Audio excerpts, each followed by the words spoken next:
Welcome back to the channel, and this week is simple. We're just looking for some revenge. The three main spots I play poker at in Northern California are Capital Casino, Thunder Valley, and Stone's Gambling Hall. And if you guys watch my vlogs, you know that I haven't been running the best this year, and I'm only up $605. Then if you look at this graphic, you'll see that I'm currently down money at 2 of the 3 locations. So after seeing this the other day, I got really pissed off and decided to add a new series to the vlog, which is to be profitable at all 3 locations and get my revenge. Let's see what we can pull off. But before we get going, I just want to announce that every Monday at 8:30 p.m. Pacific time, I host a 50-cent $1, $100 max buy-in meetup game on the Club GG app. I give away $100 to the person with the highest stack, so if you want in, click the Club GG link in the description and use my reference code. For day 1 of our revenge tour, we head out to Stone's Gambling Hall in Citrus Heights, California to see if we could chip away at this $900 hole we're in for 2024.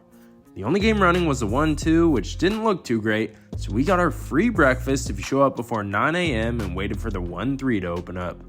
And just like Capital Casino, Stone's is also a match stack game, so I bought in for our usual $500 starting stack. After picking up straight garbage for the first few orbits to start our session, we finally get involved in a pot. The $6 straddle is on, and the cutoff and button just call the $6. I look down at King 4 clubs in the big blind, and since I already invested $3, I decide what the hell is another 3. So I throw in the chips, and the straddler checks his option. We're going 4 ways to a flop of King 8-4 with 2 spades, giving ourselves top and bottom pair. This is a limped pot. I could lead out since no one has the betting lead, but I wanted to see what our opponents would do.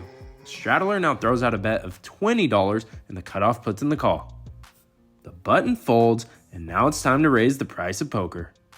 I put in raise to $85, and now the straddler re-raises to $260. I'm honestly not feeling too good about this because this opponent never really bluffs. The only hand I could see him bluffing with is a hand like 7-5 of spades, and I'm basically losing to all his value hands like King 8 and pocket 4s. But after reviewing the flop once more, I realized that the king wasn't a spade, meaning that he could be overplaying a King X of spades hand, which we're obviously ahead of. So there's 0 point in just calling, so I throw in the 1 chip and go all in. Our opponent snap calls, and I turn over our hand like I always do when I'm all in, and he turns over King 6 of spades for top pair in the second nut flush draw. In terms of equity, if you look at the graphic, we're surprisingly behind our opponent despite having 2 pair, but we're given the winner when the turn comes out the 4 of diamonds, giving us a full house. River is irrelevant, and we scoop in a massive pot early on in the session. Just got one thing to say. Tell them to bring me my money. Yeah!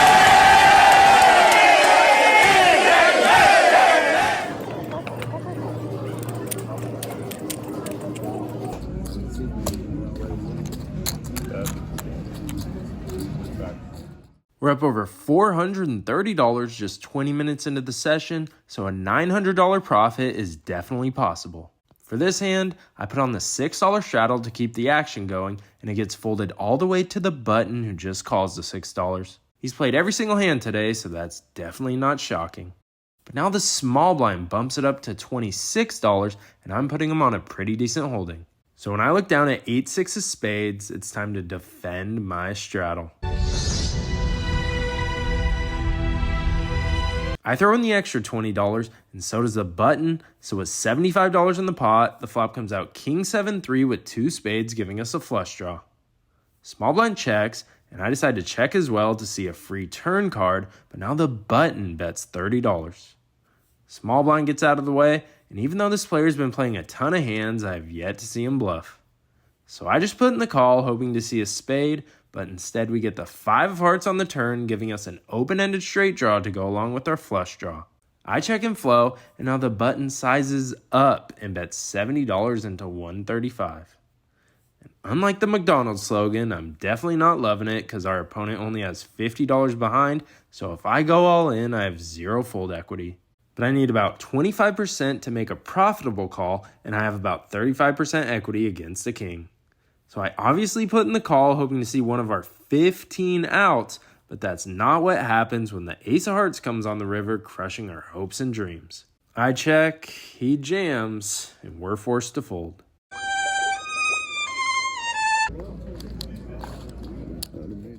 Alright, time to get that money back. There's 2 limps in the field, and we look down at ace-jack offsuit in the small blind and raise it up to $20. Big blind calls, and so does the hijack, who is the same player from last hand. He just got stacked in a pretty massive pot and just rebought for $100, so with $60 in the pot, we go to a pretty amazing flop of ace-5-3 rainbow, giving us a very solid top pair. I decided to start off with a check for deception since we don't need protection on such a dry flop. The big blind checks as well, but now the hijack bets $35 with just 45 behind. I could obviously jam and get the money in right now, but I decided to flat to try and string along the big blind, but he mucks right away. Turn comes out the queen of clubs, and I decide to just put him all in right now so he doesn't have the chance to check it back.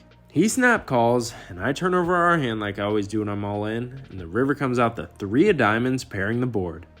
He looks over at my hand, and he's about to muck it, but decides to show it out of frustration and turns over ace-8 offsuit. And unfortunately for us, we're chopping this one up since our jack kicker doesn't play anymore.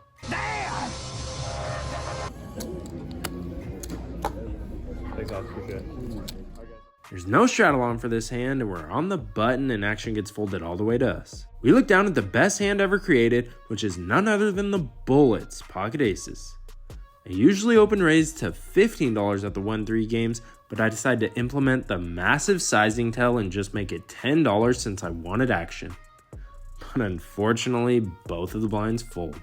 And in typical fashion, just like poker always goes, once you don't get action with the aces, we go straight card dead for the next 30 minutes and get dealt trash like 7-3 offsuit, 6 deuce offsuit, king 3 offsuit, the Robbie, and the 49ers. And nothing changes when there's 3 limps to me and I'm in the $6 straddle and look down at another trash hand in king 7 offsuit. I obviously check my option and we go to a flop of 9-7-5 rainbow. With just middle pair, I decide to throw out a $10 bet hoping for, well, I don't know what the hell I was hoping for, but we got 2 calls from the button and the big blind. So I decide I'm giving up unless we hit something hard. And the turn comes out the king of spades, giving us 2 pair now and putting 2 spades on the board. I keep the betting lead and up the price to $25, but after the button folds, the big blind now raises to $75. I don't think my hand is strong enough to re-raise, especially since I doubt our opponent is raising a naked flush draw. So I throw in the extra $50 and we get the worst river card in the deck and the 8 of spades, bringing in the flush and putting a one-liner out there. Big blind now slows down and checks, and I honestly debated turning my hand into a bluff just in case he had me beat with a better 2 pair, but I figured I had enough showdown value to check it back and see what happens. So that's what I do, and our opponent turns over 9-5 offsuit for a worse 2 pair, and we scoop in a solid pot.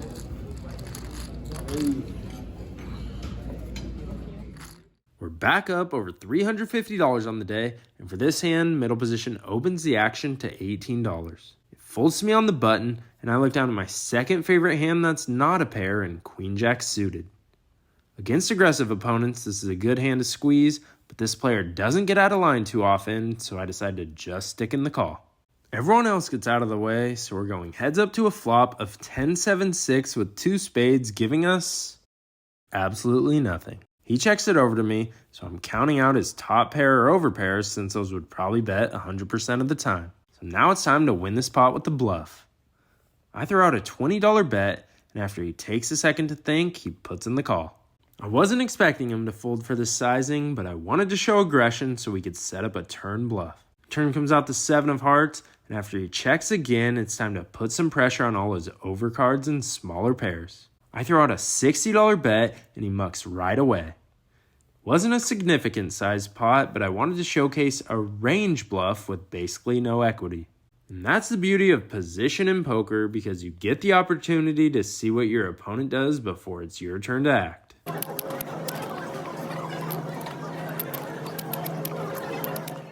Next up, middle position opens to $16, cutoff calls, and I look down at ace-queen offsuit on the button. Could call, could 3-bet, and I'm feeling pretty good. I have the best hand given the players involved, so I decided to bump up the price of poker to $60 in position, and they both fold, giving us $36 in dead money. Was like I'm gonna try to stack it. starting hands. This game is playing huge today, and the action players have stacked up a lot of chips, so I want them covered, and since this is a match stack game, I add on $500 in green chips, and I'm now into the game for $1,000 total. After missing a couple set mining operations with pocket 4s and pocket 6s, our stack is definitely not going where we need it to be in order to get out of this $900 stones deficit. We're trying to get back on track, and we see one limp and then the low jack opened at $15. I haven't seen this player open too many hands, so when I look down at ace jack offsuit on the button, I decide to just put in the call. The big blind and limp are put in the call as well, so we're going 4 ways to a flop of ace jack 10 with 2 spades giving us top 2 pair. They check it over to the low jack, who continues the aggression for $35, and now I have a decision.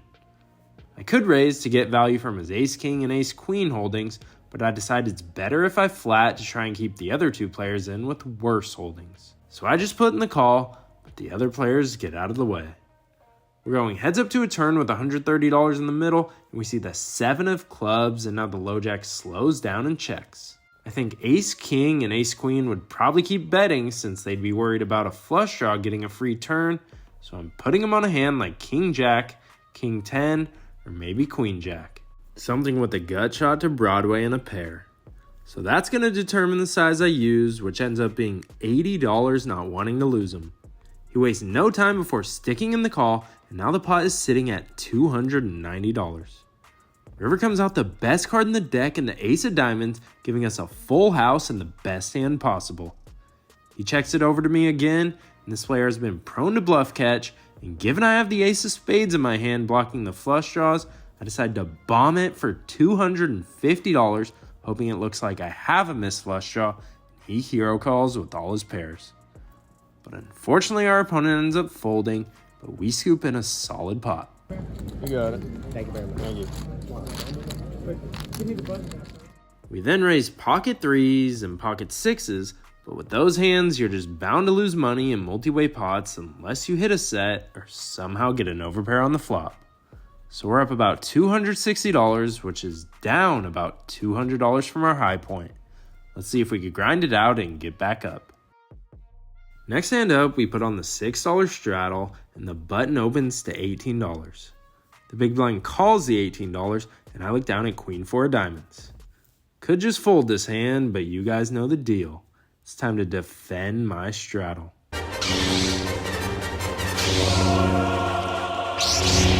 So I put in the extra $12, and we go 3 ways to a flop of 9-7 deuce with 2 diamonds, giving us a flush draw and not much else. The big blind checks, I check, and the button decides to check it back. So we get to see a free turn card, which comes out the 8 of spades. Big blind checks again, and he's been pretty aggressive, so I don't think he has much. So I decide to turn my hand into a bluff and throw out a $35 bet, hoping to take it down now, but we have a backup plan if we get called.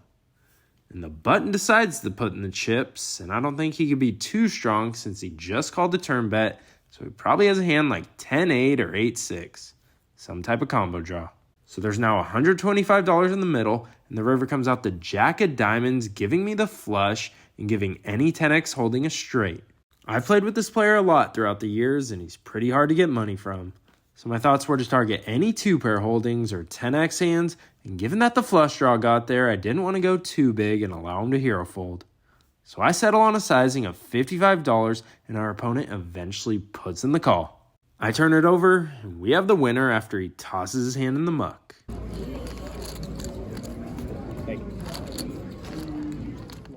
In our last interesting hand of the day, there's no straddle on for this hand, and 3 people put in the call. Action gets folded to me in the small blind, and I look down at ace-queen offsuit. Time to raise. Since I'm in the worst position possible, it's time to size up big to hopefully only get 1 caller.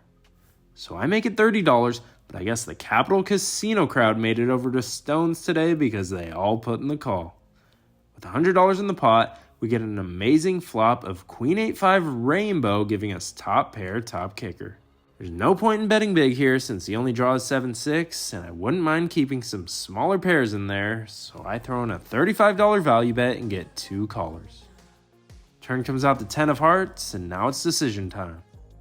I could obviously keep betting for value, but the first caller tends to bluff a lot and value bet light when he senses weakness. So I decided to check it over to him for deception to give him rope, and he decides to throw in a half pot bet of $100. The button folds, and now the action's back on me. I don't think there's any point in raising here since the 10 could have given him 2 pair, and I want to keep all his bluffs in there, so I just stick in the call. So the pot is ballooned to $405, and the river comes out to 6 of clubs. I check it over to him again, and our opponent goes in a deep tank. To be honest, I think he has a hand like 6-5 that's debating whether he wants to turn his small rivered pair into a bluff or thinks it has enough showdown value to beat all my ace-jack and ace-king type of hands. He eventually decides to check it back, and after I turn over our hand, he yeets his hand in the muck and we take down a solid pot.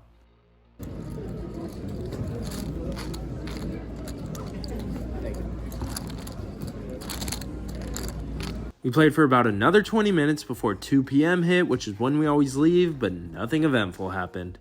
So let's get to the outro. Won a few big pots today with some pretty shitty hands, so I think it's safe to say we got a little revenge here at Stone's Gambling Hall. In for 1,000 and out for 1,645 for a pretty solid win of $645. Our 2024 Stones deficit is now only sitting at $255 after this solid win, and we cleared up our schedule and came back the next day to see if we could book a $256 plus win. But in order to find out how that session went, you'll have to wait until next week when I drop part 2 of the Revenge series. Stay tuned, and thanks for watching. And as always, I hope you guys run good at the tables, and I'd appreciate it if you could hit the subscribe button to help me reach my new year-end goal of 10,000 subscribers.